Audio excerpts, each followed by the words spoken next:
of Shakespeare Studies at the University of Oxford and a fellow of Hertford College.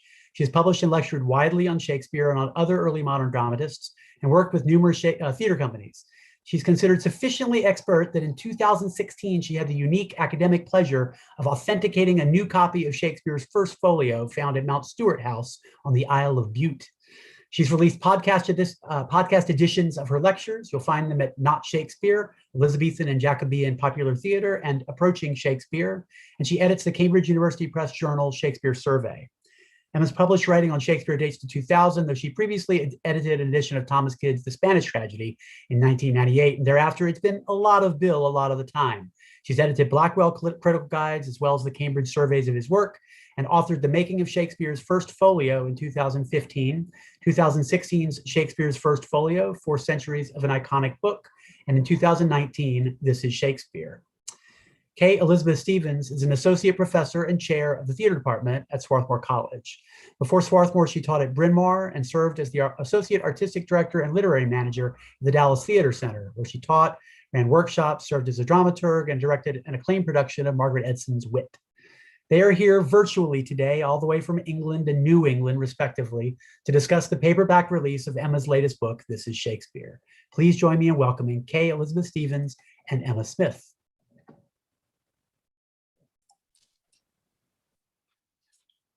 Hello, I'm thrilled to be here with you, Dr. Smith, and to be discussing your book, which I really enjoyed. I found it to be lucid and precise, but not precious, like a very rigorous look at some of these plays, but with playfulness and fluidity at the heart of the writing and the thinking around it.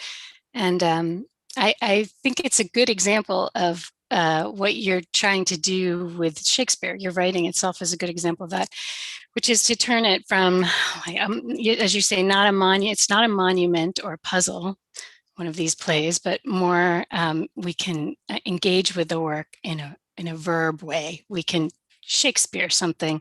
I'm wondering if you could tell us a little bit about what it means to Shakespeare something. That's brilliant, Elizabeth. Thanks ever so much. And thanks everyone for being here. I understand it's a fabulous day in Seattle. It's nighttime here in England. So I've got fewer distractions, I guess, but it's a really wonderful opportunity for me, and I'm so grateful for it. So yeah, I wanted to write about a Shakespeare who is a bit less of a chore, to be honest. I think that we're often quite dutiful about thinking, well, Shakespeare's great or Shakespeare's important. We don't really like it, but we know it's kind of valuable, or we know we should enjoy it more than we do.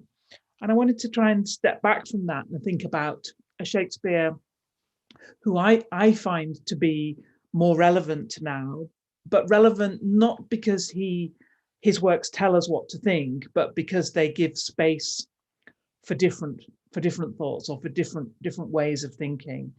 And that I tried to think about that as a verb that to Shakespeare would be to open things up, or to unsettle the certainties about them, or to just breathe a bit of air into it, to be honest, and to have in some ways to go back to a version of Shakespeare that might have been more familiar to the people he actually wrote for, which was not so crusted up with footnotes and school exams and all those things that push us away from really engaging with these works. So yeah, to Shakespeare is I hope to have a bit of fun, and I hope there is a bit of fun to have in my book or through my book with Shakespeare. Yeah, I love the playfulness with which you talk to us, the reader, about these plays.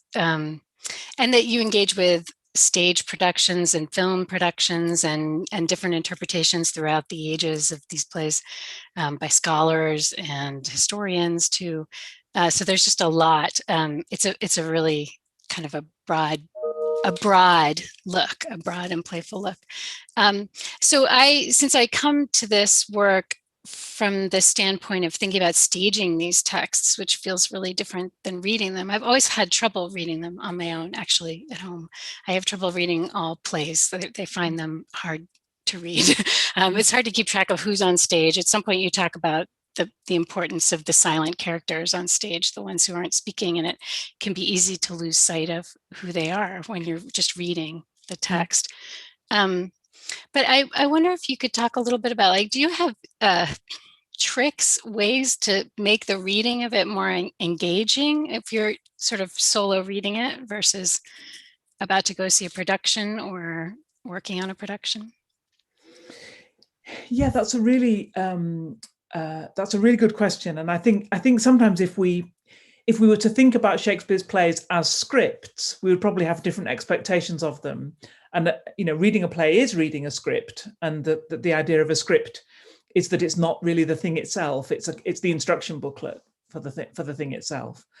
But I'm a huge fan of theatre. I'm a huge fan of film and adaptations of the plays. I don't think they need preserving from radical creative energy by different people. I think that helps them and keep Shakespeare alive, and even perhaps most of all when I disagree with it or I don't think I would have done that. Reading, though, is also important. People have read Shakespeare from the very earliest days. The first Shakespeare play to be printed is within 3 or 4 years of him beginning as a playwright. So there was always a market to buy Shakespeare's plays, and there's always an interest in reading. I think my tip for reading might be actually to start with a good bit, and that's not usually the beginning. So, Shakespeare's beginnings, some people think they're a sort of bit of a slow burn because not everybody's quite got into their seats, and they might not be there right at the beginning. They usually are a sideways look. They can be very bewildering, actually, because you don't know how much to invest in these characters you're meeting, because you don't know whether they're going to be important or not. Usually they're not important. They're sideline characters, but that you can spend quite a lot of your sort of energy and readerly sympathy on characters who then you never really see again. So I guess I would say don't start at the beginning. And quite often in a Shakespeare play, funnily enough, the interesting bit is right in the middle. It's difficult for modern theatres because we tend to have an interval, which was not the case in the Elizabethan theatre. So these are not plays written in 2 halves with a space for an interval in the middle. And where you put the interval in a Shakespeare play is itself a really nice kind of micro niche subject. So yeah, I'd start in the middle, or start with the famous bit. Start with the bit you already know about. Yeah, I like that. I often will do it. I'll read out loud because there's something about the sound of the words versus the look of them on the page. Yeah. And also in terms of making sense of the plays, it can be instructive to try reading it out loud to figure out. Sometimes it's difficult enough to find the subject and the predicate in the independent phrases in there, and the way it's laid on the page. Yeah, and it's a good tip. I think that if it's not easy to understand, it's often conveying the character's own something that's kind of holding back in the character. They don't want to communicate clearly because they can't see clearly, or they're not being honest with us or with themselves. So I think difficulty in Shakespeare is quite a good thing just to notice, because it often has a sort of plot meaning. It's not just something to try and push through. Nobody ever understood all of Shakespeare. I don't think it was like that. I think if you went to the Globe, some bits of it would have been more like going to a musical or to an opera or something. You just thought, wow, this is so unlike normal life. Nobody ever spoke like a Shakespeare character. This was not normal. This was exalted, heightened theatre language, which was part of the escapist fantasy world of the theatre. And I think sometimes one thing I would say about reading is don't read the notes, don't read the footnotes, because it just drives you mad. You lose confidence that you understand any of it. And sometimes the footnotes are so complicated themselves that you think you're really no better off. It's fine not to understand a few words or even speeches. Just try and keep moving. And as you say, think about how it's on the page. Is this a back and forth that's quite quick, like when Catherine and Petruchio meet in The Taming of the Shrew? They have a real back and forth. It's really heated and kind of flirty. Actually, it's very powerful. Or if you think about the court in Henry IV, it's so boring. You can see why Prince Hal wants to go to Eastcheap, because there's these long, tedious speeches, all very measured, very rhetorical, and you can just see that by seeing them all blocked on the page. You just think, oh no, this is so tedious. So I think there's lots of things like that that sometimes education systems make us feel, yeah, you have to understand all of this, and unless you do that, you're really missing, every word is really vital. And there's, yeah, in some ways so, but mostly not. Oh, that's so refreshing to hear, because I mean, I think there's a, yeah, we can get precious about it, about every little moment, and that there's a right way, there's a right reception. And that's one of the things actually that you really take up against in this book, which is that it's very much like when you see Shakespeare in production, it moves so fast that there's no possible way that you could process what the significance of everything, what Shakespeare may have intended, what have you. It's like it leaves you with a residue. And that's the experience that's what provides openings. You talk about the texts as spacious texts to think with, and what makes them spacious is what you call gappiness, which I love as a word, and which to some degree all plays have, because they're incomplete, right? They're just artifacts of an event. But yeah, can you talk a little bit about gappiness in terms of Shakespeare in particular, as well as just plays?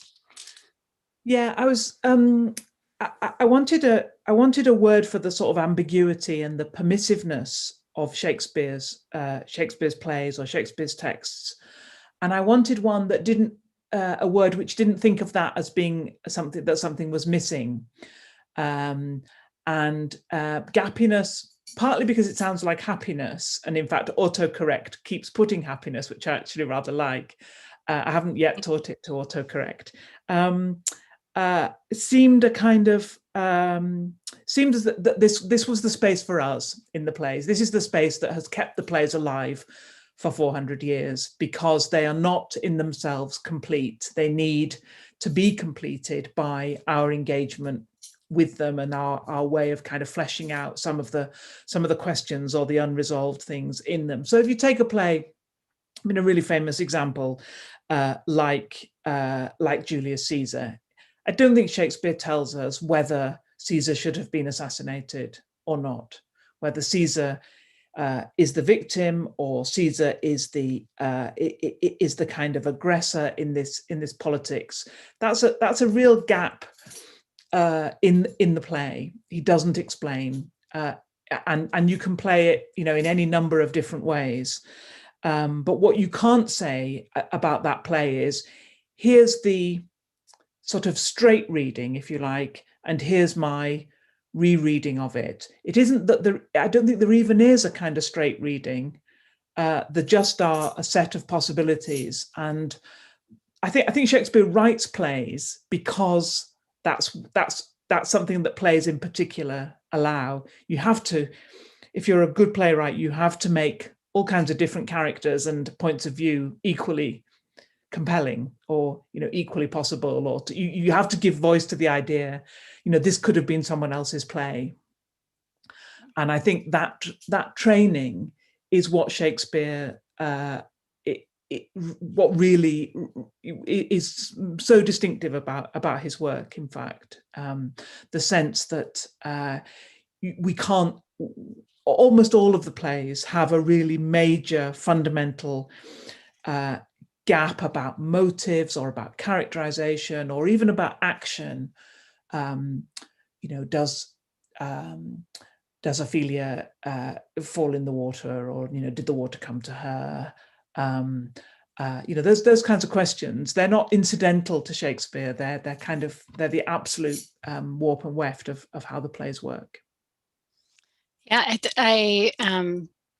I love that, and I love the notion of spaciousness as the way to talk about what's required there, because I think you can stage a Shakespeare play and try to solve all those problems and tighten up all of those cracks and make it gapless. And then there is no that very solving, that mechanical kind of work of trying to pull all of those threads mean that there's no breathability and there's no entrance point for us as audience or readers in that work. And yeah, there's nothing for us to do. And I think, yeah, that would be terrible. yeah, and so much of media that we consume is already like that. That this is a great place to. I heard it said once. This phrase has always stuck with me, and I don't know who said it, but something about how art teaches us to build space in our hearts to tolerate ambiguity, to tolerate both things, both voices, both possibilities at once, and that that it's the complexity of art that that in witnessing it, we have to build space in our hearts for more than one possible truth in some ways. Yeah. I think that's a really lovely conception of it, actually. And I was going to say something which is less, in some ways, less meaningful than that, less beautiful than that. But I had a teacher who said that a good play has two right answers. Yeah. And that's, in some ways, I think that's too few. I think there are more than two right answers. But the idea that there are, there is space. There's space for us to reinvent these works, and that's what's different. I mean, that is what you're absolutely right. Going back a couple of minutes when you say that's absolutely what theatre is like. I mean, to revive a play of any sort, you have to bring it into the now, don't you? You're putting it on its feet, and it's different now from how it would have been. That's a different form of engagement from engaging with poetry, lyric poetry from the past, or a novel or something. It's a very different. It requires something different of us. We're all collaborators in theatre, in a way which we're not so much perhaps in other literary forms. Yeah, and in some ways you're asking us to like undo what we know or our received notions about these texts and sort of see them fresh in terms of what they might be saying to us right now. And I really appreciate how you're not saying that Shakespeare is the invention of the human, as some people have said. It's not that he's uniquely tapped into what it means to be a human being and that that's true across all time and all place, but more that for whatever reason, it continues to be a useful mirror. A lot of these texts continue to open up things we still struggle with. Yeah, and I think different plays come to us at different times. And there are plays, there's a really famous example, which is Shakespeare's play, sort of based on the events of the Iliad, based on the war between the Trojans and the Greeks, Troilus and Cressida, which was a very kind of disappointing play to people who loved those stories and loved those characters. And the Shakespeare's version seems to have these very unheroic, sort of rather washed up post-epic kind of figures in it, and nobody really knew what to do with it at all. And it comes into its own in the US around the Vietnam War and Korea, and it speaks to the theatre world of that generation, when you've got this war far away that it's not completely clear what it's ever about and who's right, who's on the right side. And the sort of heroism that we perhaps look for in military conflict just didn't seem available. And that play, which I really don't think people had understood before, came into view. We can see something similar with Measure for Measure and Me Too. We saw something similar, I guess, in the Julius Caesar that was in Central Park that so offended ex-President Trump and his supporters. There were a lot of Julius Caesars in the Trump times, I guess, because of a sense about, because of the heightened sense about politics and the individual. Yeah. So that actually leads me to a question that I was going to ask you, which is, relating to relevance, which I think we can talk more about. But before we do, this is a perfect segue. Is there a play to your mind that feels particularly resonant right now? This is such an unusual year. I mean, it's always unusual, I suppose, but it feels like a really singular moment for us in America and Western Europe, where we're in the world, really, where we've been struggling with this virus, et cetera. Is there something that feels like it's one of the plays that feels like it's particularly resonant or speaking to us through time right now? It's interesting. There was a whole sweep, wasn't there, of saying, you know, Shakespeare wrote King Lear in lockdown during plague lockdown, and King Lear at sort of about this time, perhaps in 2020. King Lear was the sort of go-to play, and all the opinion writers wanted to say, you know, did Shakespeare write King Lear in lockdown, and what's the role of the plague in his plays?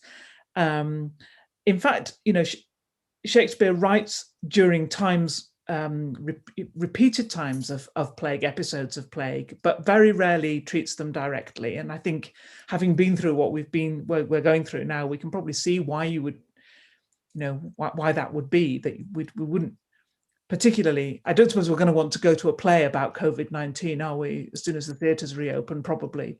That may be not what we're looking for.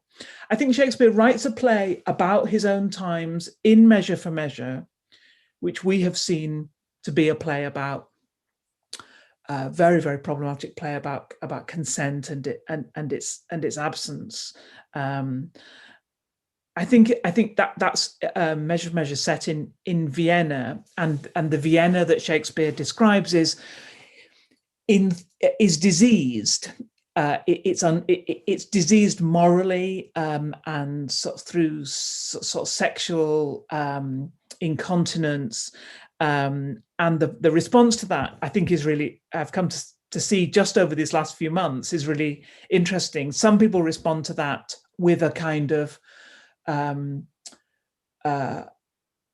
sort of seize the day kind of feeling. You know, let's cling on to each other because we're all we've got. We're facing death, and all we've got is each other. And some people in that play approach the same situation by saying, let's keep our distance. That's what's going to keep us safe. You know, we need, and so there's extreme kind of social distancing in Measure for Measure, as well as extreme kind of the absence of that. So I think that's turned out for me to be a play. I don't know how that I'd say it's quite sort of relevant for now, but it's definitely a play which looks different to me because of what we've been going through. But the play I'm really most excited about right for now, not for pandemic now, but for the other aspects of our world, is actually Twelfth Night, which is just such a great play about gender and sexuality and the kind of fluidity of those things. It's a play where Shakespeare understands non-binary pronouns and gives us, I don't think it will work anymore now to say that Viola, the central character who's shipwrecked in Twelfth Night, disguises herself as a man, and goes through the whole of the rest of the play in that guise. I sort of don't quite think that works anymore. We need. It's always been weird to think, why does she do that? It seems like she's just been waiting for this opportunity to be free of her old life, to be a different person. And I think that's a really, that opens up a very different kind of a play for me, which we couldn't have seen even 5 or 10 years ago, when trans friends and colleagues and trans artists hadn't, bravely and movingly and poetically sort of talked about their stories. I think that just made the play very different. Yeah, that's always been one of my favorite plays, and partially because of what a queer mess it is, you know, what a lovely, and everybody's trying to triangulate vis-a-vis their own sense of their identity or how they're perceived, but their heart is leading them wherever it's leading them. I love that. Yes, Measure for Measure has always felt particularly thorny to me, partially because, as you talk about, it being kind of a problem play, or a play with tone problems, in the sense that it's a comedy, but we're not joyously laughing. There's just marriages at the end. I wonder if it's a cop-out. So I had sort of heard, I think, in my own education with some of the plays, Taming of the Shrew and Measure for Measure in particular, which are hard to stomach as as feminists, I guess. No, for me, it was hard for me to stomach why I would want to stage that play, and that it was perceived as somewhat of a cop-out to say, well, it could be sarcastic, but rather that something kind of magical happens, or there is some kind of reconciliation that's somewhat divine, feels particular to like Shakespeare's time, but hard to fit into our own view of the world. So I think you really open up the possibility that the endings can feel uncomfortable, or they can be pointed in ways that go against the text, the stated text a bit. But do you think that there's something about that kind of the Elizabethan worldview that has divinity built into it that we're just missing now and make those comedies hard for us to stomach? Yeah, that's so interesting. And just as you were saying that, I was wondering whether, in some ways, the more radical engagement with Shakespeare would be kind of to trust the endings, or to trust their truth, and to leave our own more cynical reflexes a little bit at the door, to leave them in the cloakroom and go and see a play which has a sort of magical ending. I think that's a really interesting challenge, that the ability to accept a happy ending isn't necessarily naive, but could be, as you're saying, a kind of encounter with grace, or a kind of version of divinity. I think that's a really interesting point, and it's an interesting point about how those earlier plays that you've just mentioned might link with plays at the end of Shakespeare's career, the Winter's Tale and the Tempest, the so-called romances, where we've always felt that there was a sort of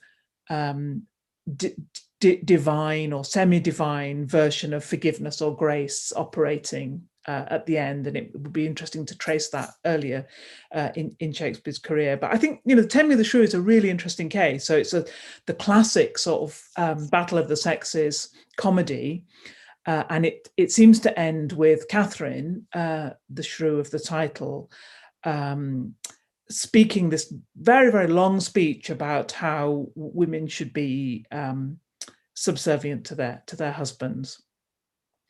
And it's a very troubling speech. It's hard to know quite how to take it. Not least because it takes about 5 minutes to deliver.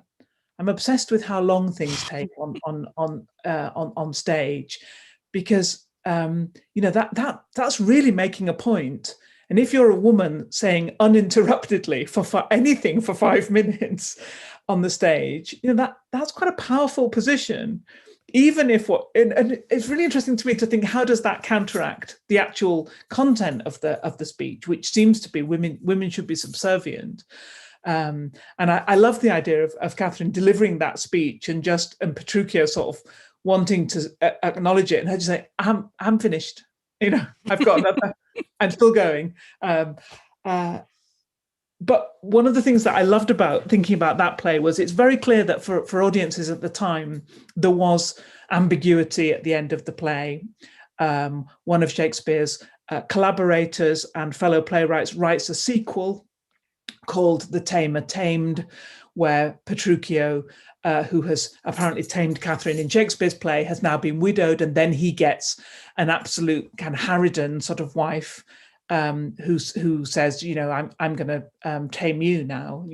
We know what your reputation is, and I'm going to tame you. So she sort of tries to sort of set the record straight, and it does seem that this was part of a kind of ding dong about the representation of unequal relationships on either in which women are dominant or men are dominant at the time. And by focusing so much on Shakespeare, which our culture does, we've lost that wider context, and we've just got Shakespeare's version, which on its own looks very, very unpalatable to modern people, of course.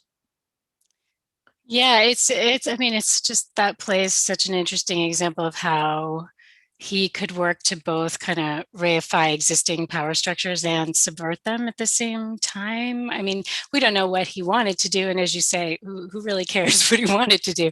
But the way it sits with us right now is that it can do both by Yeah. doing that thing you said of like both telling and showing two different things. It's like her talking for a long time and the words she's saying. Yeah, absolutely, absolutely, and I think that I think that really encapsulates the difficulty of pinning down. It's really difficult, for example, to give a plot summary of The Taming of the Shrew, because do you say, here is, and I start, this is the first chapter in my book, and I start the book by sort of trying to give a plot summary, but saying, that you already then approach the really fundamental question about the play. So, either Petruchio is a kind of bounty hunter who he's just looking for a rich wife and doesn't care, and is put onto Catherine by her father, who just wants to get rid of her. This is all a kind of patriarchal world closing in on her.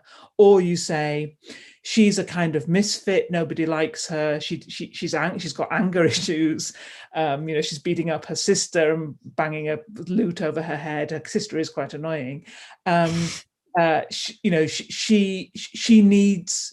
She's not going to respond to a kind of conventional courtship. She's a strong person, he is a strong person, they're going to kind of catch fire together in an unconventional way. I mean, you could argue that last one is a bit sort of Elizabeth Taylor and Richard Burton, the film from the 50s, but it's really hard to, those are interpretations which the play can sustain, but they're quite different from each other. Yeah, yes, right. And you're just telling the story already causes you to have to make editorial decisions about which story. Right. Yeah. Yeah, that's great. Okay, so there's so many things that I'd like to talk to you about, but there's also some good questions. So I'm going to segue and bring in some of these questions. So from the audience, someone asking, modern Shakespeare productions often seem like pretexts for a director's vision or concept. The director is a relatively recent addition to theater, but would there have been any notion of resetting the plays in Shakespeare's own time? So how many different productions of a particular play would Shakespeare even expect to see in his lifetime? Yeah, that's a really interesting question. So you're absolutely right that the director is a creature of really 20th century theatre, so really, really recent. And director's theatre is even late in that period. Shakespeare writes his plays for his own theatre company. He doesn't own that company. He's a member of it, and it's a company, as in a sort of limited stock company. I mean, it's profit sharing entrepreneurial enterprise.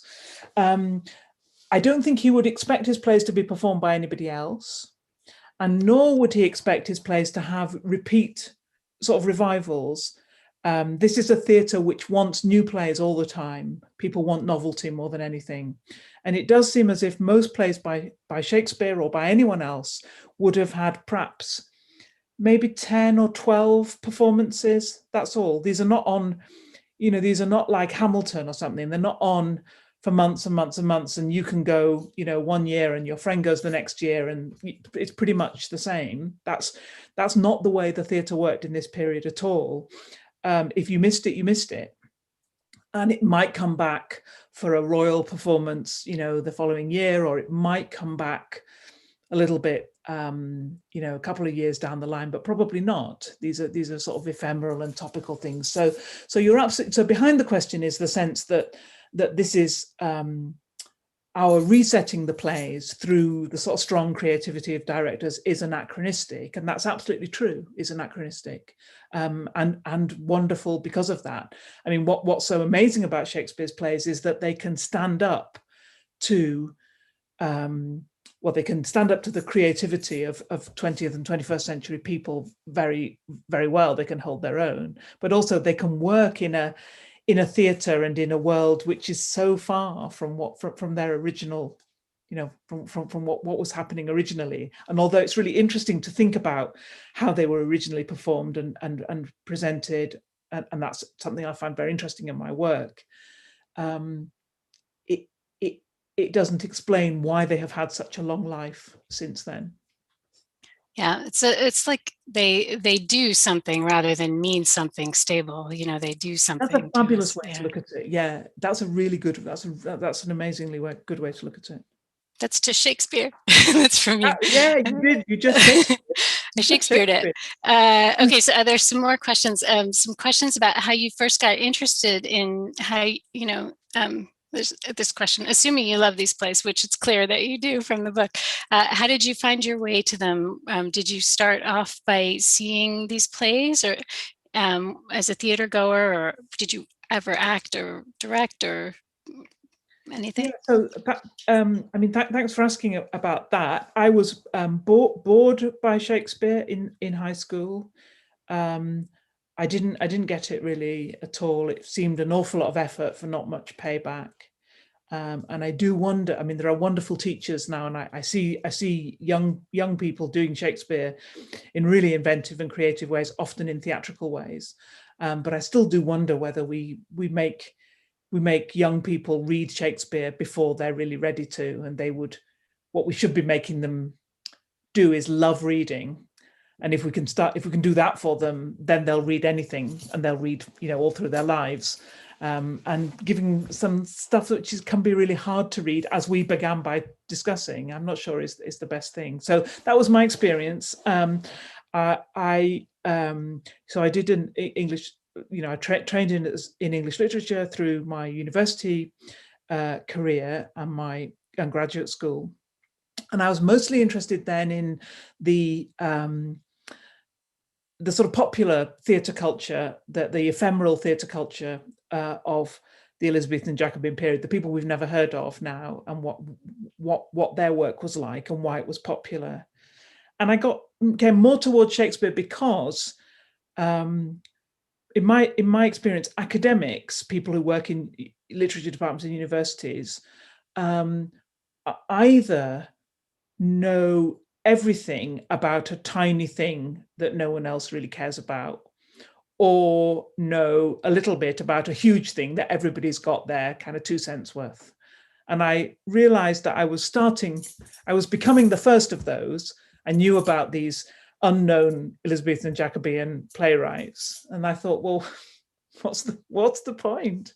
And just next to them is this writer who, you get in you're in a conversation with Town Hall Seattle, you get in a taxi in Delhi, you can talk about Shakespeare kind of anywhere. People have some sense of it. And I just thought, what a fantastic conversation to be part of, and to be part of the inventive work that's done in theatres. And just yesterday I was talking about the possibility of a TV series around Shakespeare, and a kind of comedy series around Shakespeare. And I just thought, what a fantastic, inspiring kind of creative thing Shakespeare is. On the one hand, he seems like the sort of ultimate dead white male in a way. He is the ultimate sort of canonical figure, and seems like the dead hand of that. And on the other, he seems the resource for all kinds of groups to sort of talk back and think back and reimagine in really exciting ways. Yeah, so that's how I ended up. That's how I ended up with Shakespeare. Yeah, that's so interesting. It's true that he has become so calcified, and his work is so canonical that it doesn't feel like it breathes, but clearly it does breathe when you encounter it. It reminds me a little bit about what you wrote about Midsummer Night's Dream, actually, and how people really they sort of neutered that play in the sense that they really took away the wildness and the danger in the Victorian age. You sort of trace the reception of it up till now, until it's become this very palatable, sweet play, when it's actually a play about cruelty and about wildness and about carnality and all of that. So finding the kind of like rawness in the cooked of the Shakespeare is completely. Completely. When Titania, the queen of the fairies, gets Bottom, the sort of working man who has got an ass's head and falls in love with him and says, "Come to my bower." The Victorians sort of painted this event as if, you know, what she was doing was stroking his lovely ears and feeding him little buttercups and stuff. And you think, I don't think that's what she had in mind really at all. And I don't think that's what they're talking about later. And I don't think that's, you know, that's not the energy of the play. And you're absolutely right. I think this is a play about desire. It's a very, very grown up play.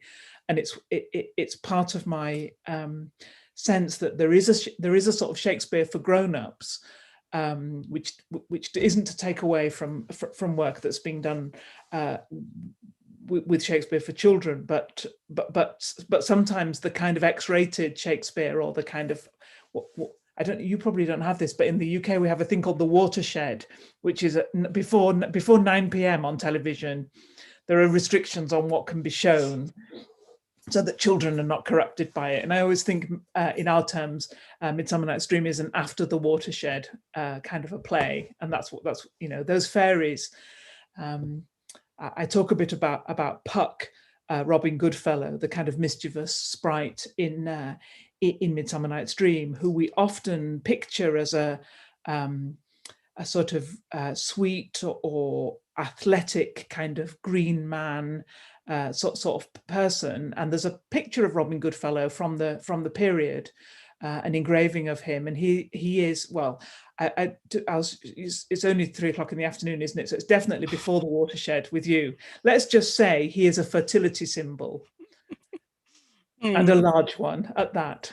You know, this is about sexual energy, and what gets released in Midsummer Night's Dream from the kind of frigid world of Athens is they go into this wood, which is, you know, it's waiting for Freud. It's waiting for Freud to emerge. It's a dream waiting for the, you know, the interpretation of dreams, and that's an exciting and kind of wonderful theatrical experience if we can capture it.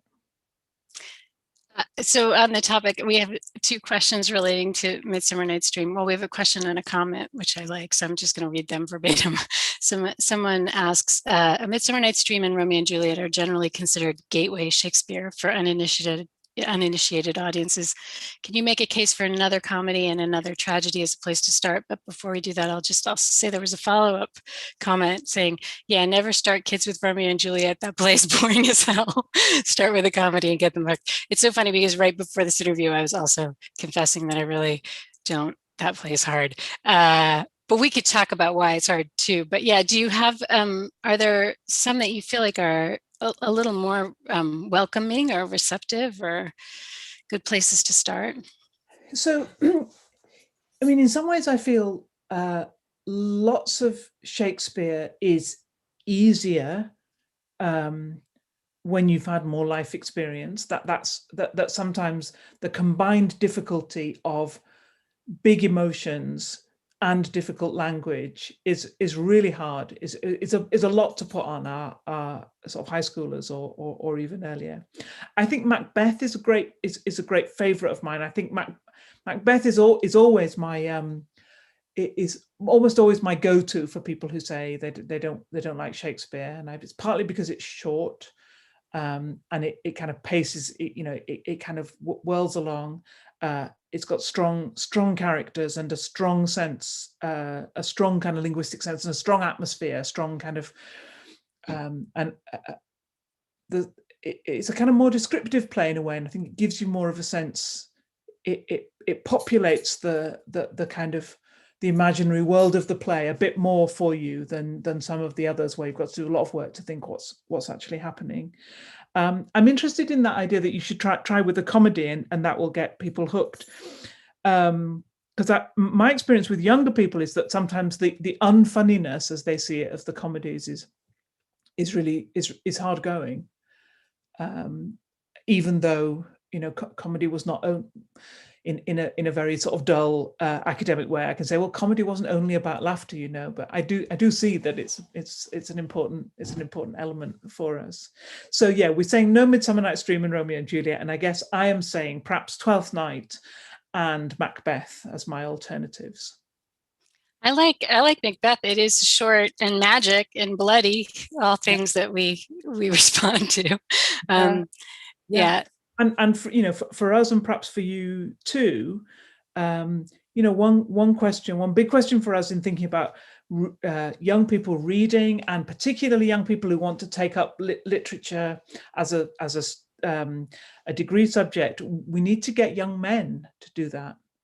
It's, you know, it's as much our young men who need, you know, that space in their hearts for ambiguity. You know, we mustn't feminize literary study entirely, or we need to bring men into that feminized vision. And Macbeth can be a good play for boys. It's there's a lot of action. There's a lot of action. So there's two questions here related to history, to Shakespeare's time. So I'll just, one of them is, if Amelia Bassano didn't write his works, could she have been a collaborator or guide for Shakespeare? I know you don't really get into authorship in this book, is beside the point, but I assume you're deep in the world of Shakespeare.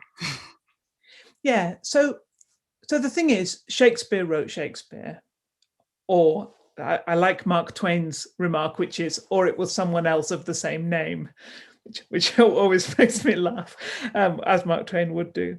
So I think Shakespeare wrote Shakespeare. I think quite often Shakespeare writes Shakespeare with other people. So one of the things that has changed about scholarship in Shakespeare studies over the last 20 years is much more openness to the idea that Shakespeare had collaborators. And those collaborators can often be traced, particularly actually through sort of stylometric tests done by computer, which I'm not myself practiced in, but I look at the results of them, which say, you know, this writer never uses this form and this writer always does. And you can sort of disaggregate those. And we sometimes see, interestingly, that Shakespeare is using old-fashioned forms of the language, and that's how we recognize him, and his collaborators are using more modern things. One of the classic cases is the change in the verb, the changing verb, where Shakespeare would say something like, I did go, and his collaborators would say the modern form, which is I went. And so the did go always, you know, Shakespeare's a country boy, and although we think of him as a great inventor of language, he's actually quite old-fashioned in terms of his language. So there are definitely collaborators. Nobody has found Amelia Bassano among those collaborators, although we do have quite a lot of her printed work to get a sense of her style. I'm not, and nor is there any evidence that she was part of those kind of that theatrical world. So I think it's a sort of thought experiment, and I think it's a good thought experiment because it pushes us to think, how far do we allow creative writers to imagine things that they are not? So for a male writer to think about women characters, for example, and how far do we think people only can write about what they know? Because the big claim for Amelia Bassano is Shakespeare writes some fantastic parts for women, as well as some terrible ones, and that maybe they were by a woman. And that's a big question, isn't it, about creativity, which is still a question for us now. You know, if you are not a Mexican, you know, migrant, can you write a novel about being a Mexican migrant, or is that a kind of appropriative kind of point? So I do think it's a really interesting point about creativity. And I'm not, many Shakespeare people get very, very, very annoyed about our authorship things and really find this very, very offensive. And I don't find it offensive. I find it really interesting, and I find interesting, I think the idea that Shakespeare collaborates is one of the most interesting things we've discovered about him. Yeah, and there's something too about the originality that you know we cling to in the 21st and the 20th century, like could it all, I mean, in fact, as you point out throughout the book, and as many of us already know, like most of these stories are not original. It's not the question of who gets to tell which story. It's more, you know, that these are stories that are part of the cultural imagination already, and it's the way that they're told rather than who's telling whose story. Yeah. So there's one other question about his relevance during his time, which I think is an interesting one. So I'll just read it. Since so few people, relatively speaking, would have actually seen a Shakespeare play in its original moment, did his audiences have the kind of relationship with his language and themes that modern audiences do? Would they have recited sonnets or quoted aphorisms or adopted new turns of phrase, or did he achieve his cultural prominence through later generations of scholars and readers? That's such a fabulous question. Thanks so much for asking it. So it's a bit of both. People did look at Shakespeare's plays and listen to Shakespeare's plays in the theatre from very early on to get the good bits out, to fill it them, to get the quotations, and that was a very common way of reading or of approaching culture in this period, that you did what was called commonplacing. You wrote things, you got bits out of it, you put them in your commonplace book, and then you use those as a model to make your own writing better or your own writing more persuasive. And one of the things I did when Weir mentioned that I'd done quite a lot of work on Shakespeare's First Folio, which is the first collected edition of his plays. It's just posthumous, it's 1623.